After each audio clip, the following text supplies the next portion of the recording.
जय हिंद दोस्तों। तो आज हम लोग देखेंगे कि जो संविधान में संशोधन होता है वो संशोधन कैसे कैसे होता है और कितने प्रकार का होता है, और उन संशोधनों को करने के लिए कितने सदस्यों का जो है वोट चाहिए, और उसमें से कितने लोग प्रेजेंट होते हैं और कितने उसमें से वोट करते हैं। ये सब हम लोग आज इस वीडियो में देखेंगे, ठीक है। तो अभी देखिए यहाँ पे जो संशोधन हम लोग संविधान में जो हमारा होता है उसके लिए एक अनुच्छेद है 368, और ये है संविधान का 20वां भाग। तो 368 में दिया गया है कि हम लोग संविधान में संशोधन कर सकते हैं, और ये हमारा भाग है 20, और इसमें केवल एक ही अनुच्छेद है जो कि है 368, ठीक है। 368 के तहत बहुत सारा संविधान संशोधन हम लोग देख भी चुके हैं। आप लोग लक्ष्मीकांत की किताब में देखिएगा, चैप्टर 10 में ये सब दिया हुआ है बहुत अच्छे से। अब संशोधन कितने प्रकार के होते हैं, तो संशोधन ये समझ में आ गया, अनुच्छेद 368 भाग 20, इसको याद कर लेंगे आप लोग। अब संशोधन देखिए कितने प्रकार का होता है। तो संशोधन बेसिकली जो बुक में दिया गया है वो ऐसे दिया गया है कि केवल ये और ये वाला होता है, लेकिन एडिशनल में इसको भी डाला गया है। तो हम लोग मानेंगे कि संशोधन जो है वो 3 प्रकार का होता है। अब देखिए कैसे। एक हमारा जो संशोधन होता है वो होता है सामान्य बहुमत, इसको अंग्रेजी में कहते हैं सिंपल मेजोरिटी, ठीक है। सिंपल मेजोरिटी, इसमें कोई ज़्यादा जो है दिक्कत नहीं। मतलब सिंपल मेजोरिटी का अर्थ ये है कि जैसे कि पार्लियामेंट में अगर 500 लोग बैठे हैं तो उसमें से 50% और 1 का वोट चाहिए, जैसे कि 50% 200 और 1 201 वोट, ठीक है। तो यहाँ पे देखेंगे आप लोग, तो यहाँ पे लिखा है 50% + 1 प्रेजेंट और वोट, यानी कि प्रेजेंट है और वोट भी डालने चाहिए। ऐसे नहीं कि प्रेजेंट है और वोट नहीं डाल रहे हैं तो वो नहीं गिना जाएगा, ठीक है। जैसे कि मान लीजिए कि 300 सदस्य आए हुए हैं पार्लियामेंट में, और 300 में से 151 लोग अगर उस संशोधन पे वोट कर देते हैं तो माना जाएगा कि वो संसद के जो निचला सदन है, क्या बोलते हैं उसको, जिसमें 545 लोग बैठते हैं, उससे पास हो गया है। अब वो लोकसभा से अब वो राज्यसभा की तरफ चला जाएगा। तो ये देखिए, सामान्य बहुमत, विशेष बहुमत और special majority of parliament and consent of state, यानी कि राज्यों की सहमति। इस पर हम लोग बाद में आएंगे, ठीक है। अब इसको समझते हैं। सामान्य बहुमत, इसमें कितना वोट चाहिए, 50% + 1, 51% भी कोई बोल देता है कि 51%, नहीं, ये कि 51% कुछ दूसरा हो जाएगा, वो अलग सेंस में है 51%, ठीक है। तो 50% + 1 प्रेजेंट और वोटिंग का, ये याद रखिएगा। इसमें कौन कौन से हम संशोधन कर सकते हैं, ऐसे इस मेजोरिटी से, सिंपल मेजोरिटी से कौन कौन से संशोधन हो सकते हैं। पहला, किसी भी राज्य को तोड़ के नया राज्य बनाना हो तो वो हो जाएगा आपका राज्यों का पुनर्गठन, इसमें सिंपल मेजोरिटी से काम हो जाएगा। उसके बाद किसी राज्य का सीमा निर्धारित करना हो तो उसमें हम लोग ये कर सकते हैं इजीली।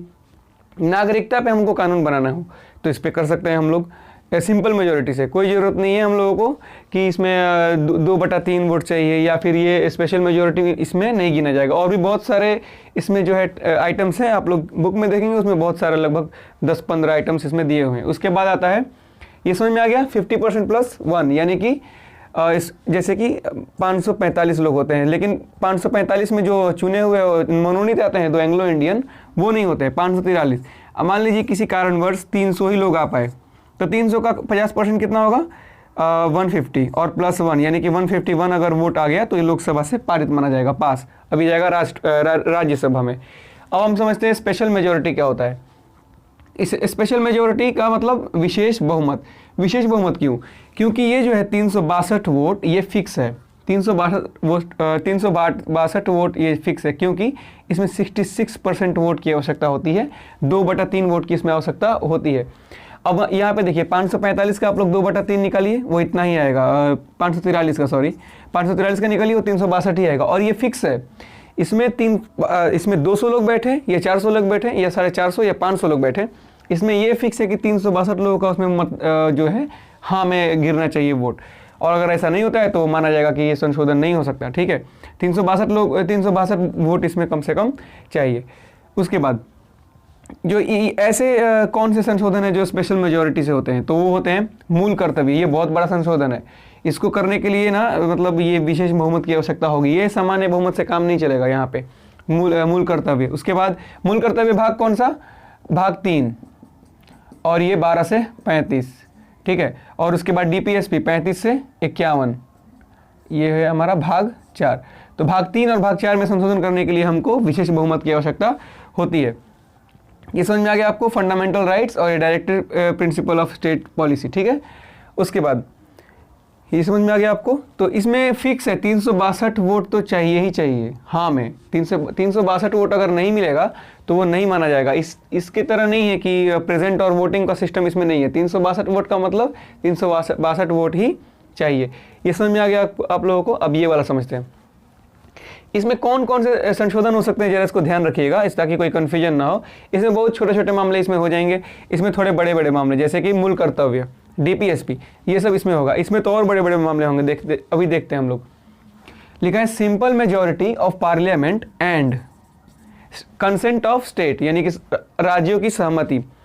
जितने भी राज्य हैं भारत में, आधे राज्यों की सहमति, यानी कि 1/2 राज्यों की सहमति चाहिए। कैसे कैसे होगा देखिए, सबसे पहले तो उसको स्पेशल मेजोरिटी से पास कराना पड़ेगा 362 वोट के साथ। अगर वो स्पेशल मेजोरिटी से पास हो गया, सेम काम होगा राज्यसभा में, वो समझेंगे अभी हम लोग इसमें। अगर वो 362 वोट के साथ पास हो गया तो हमको आधे जो विधानसभा होते हैं, स्टेट लेजिस्लेचर, आधे जो भारत के राज्य के आधे विधानसभा का हम लोगों को सहमति चाहिए होगा, सहमति। ठीक है, अब ये सहमति मिल गया। अब सहमति मिल गया और ये जो स्पेशल मेजोरिटी से 362 लोगों ने वोट भी दे दिया, तो अब मान लेंगे हम लोग कि ये जो तीसरा हमारा संशोधन है, सबसे भारी भरकम संशोधन ये हो सकता है। ये किन किन आइटम पे होगा देखिए, आइटम पे नहीं मतलब किन किन आर्टिकल्स पे होगा। देखिए, एक होता है हमारा अनुच्छेद 54 में है 54, आर्टिकल 54 में राष्ट्रपति का चुनाव कैसे हो, राष्ट्रपति का चुनाव होगा। ठीक है, उसके बाद 55 में है कि राष्ट्रपति का चुनाव कैसे होगा। उसके बाद 61 में है कि महाभियोग, इम्पीचमेंट कैसे लगेगा। तो ये आप लोग यहाँ पे इससे जो राष्ट्रपति वाला जो जितना सारा मैटर है वो इस वाले संशोधन से पूरा होगा। इसमें क्या क्या चाहिए ध्यान रखिएगा, 362 वोट तो चाहिए ही चाहिए। उसके बाद आधे विधानसभाओं की सहमति भी चाहिए। ये फिक्स है, ये फिक्स है और ये फिक्स नहीं है। ठीक है, तो ये सबसे बड़ा जो माना जाता है, क्योंकि इसमें जो स्पेशल मेजोरिटी है वो तो है ही, साथ में इसमें आधे विधानसभाओं की सहमति भी चाहिए। और जो जब विधानसभा के पास ये जाएगा मैटर कि संशोधन करना है, तो विधानसभा के पास कोई सख्ती लिमिट नहीं है कि वो कितना दिन तक रख सकते हैं, कितना दिन तक नहीं, वो कितना भी देर उसको रख सकते हैं। ठीक है, और जैसे ही हम लोग को आधा मान लेते हैं 28 का आधा करते हैं 14, जैसे ही 14 राज्यों ने हाँ बोल दिया, सहमति कर दिया, तो हमको 15वें राज्य से पूछने की कोई भी आवश्यकता नहीं है इस वाले संविधान संशोधन के तहत। जैसे कि ये सब हो गया आपका अनुच्छेद 54, 55 और 61। इनमें अगर संशोधन करना होगा तो हम लोग उसको करेंगे क्या कहते हैं इसको, special majority of parliament and consent of states. ठीक है, आधे राज्यों की बात हो रही है। अब ये तो हो गया पूरा, ये 3 तरह का संशोधन समझ में आ गया आपको। यहाँ पे देखिए, कभी भी कोई भी संशोधन जो है वो कैसे होता है, आखिर इसको समझना तो थोड़ा जरूरी है। देखिए कैसे, सबसे पहले वो लोकसभा में पास किया जाता है, लेकिन हाँ समझते आगे, सबसे पहले वो लोकसभा में पास किया जाता है, इसके तहत या इसके तहत अगर इसमें वोटिंग हो गई, अगर वो हो गया, ठीक है, जैसे कि 2/3 को मान लेते हैं, अगर ये हो गया यहाँ पे, तो अब ये जाएगा राज्यसभा में, जाएगा। सेम राज्यसभा में 243 मेंबर हैं, शायद 200, अगर मुझसे मिस्टेक नहीं हो तो ये 243 यही नंबर है। सेम वहाँ भी 2/3 का होगा। ठीक है, वहाँ भी हो गया। ठीक है, अब ये राष्ट्रपति के पास जाएगा सिग्नेचर के लिए, राष्ट्रपति के पास गया और ये बन गया कॉन्स्टिट्यूशनल अमेंडमेंट एक्ट। कोई दिक्कत नहीं है इसमें। यहाँ पे दिक्कत क्या होता है, जैसे मान लीजिए लोकसभा से पास हो गया, राज्यसभा से पास नहीं हो पाया, किसी मतलब राज्यसभा जैसे कि दोनों में मतभेद है, उस समय राष्ट्रपति जो है जॉइंट सेटिंग बुलाएगा। जॉइंट सेटिंग यानी कि संयुक्त बैठक, जॉइंट सेटिंग बुलाएगा। ऐसा आमतौर पर होता नहीं है। हमारे संविधान में 104 के करीब संशोधन हो चुके हैं, लेकिन ऐसा केवल 3 ही बार हुआ है कि जॉइंट सेटिंग हो। तो ऐसा कोई जरूरी नहीं है। इसमें देख सकते हैं आपकी लगभग 1-2% के मतलब 2% या 3% का है जॉइंट सेटिंग का जो है रेशियो। तो ऐसा होता नहीं है। लेकिन अगर लोकसभा और राज्यसभा में एक सहमति मतलब नहीं हो, मतभेद हो, तो उस समय राष्ट्रपति क्या करेगा कि जॉइंट सेटिंग बुला लेगा, जिसमें लोकसभा के भी कुछ सदस्य और राज्यसभा के भी, लोकसभा के भी सदस्य और राज्यसभा के भी सदस्य सारे यहाँ पे डिस्कशन करेंगे अपना। तो ये होता है संयुक्त बैठक। और अगर यहाँ से भी हो गया, तो यहाँ से भी अगर ये तो हो ही जाएगा, राष्ट्रपति साइन कर ही देंगे और राष्ट्रपति के साइन करते ही वो बन जाएगा कॉन्स्टिट्यूशनल अमेंडमेंट एक्ट। समझ में आ गया आपको। तो ये 3 था। अनुच्छेद याद रखिएगा, 368 भाग कौन सा है, भाग 20, केवल एक ही अनुच्छेद है इसमें। उसके बाद ये 50% + 1 ये जरूरी है, राज्यों का पुनर्गठन ये भी जरूरी है। कौन कौन सा इसमें हो सकता है ये आवश्यकता है आपको जानने के लिए, ताकि आपको ये पता चले किस मैटर पे कौन सा संविधान संशोधन जो है वो लागू होगा। Special majority, simple majority, special majority and consent of state, ये समझ में आ गया आपको।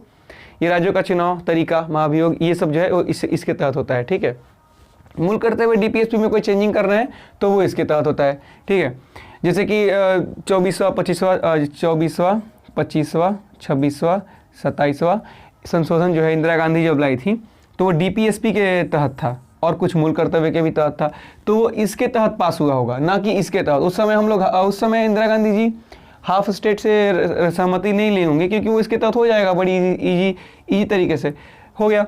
अब जैसे हम लोग को तेलंगाना राज्य बनाना था तो वो तो बड़ा इजी था, मतलब पार्लियामेंट से पास करो, 50% +1 होना चाहिए, राज्यसभा में भी, लोकसभा में भी, राज्यसभा में भी, राष्ट्रपति से साइन कर ही देंगे और बस हो गया, वो बन गया तेलंगाना नया राज्य।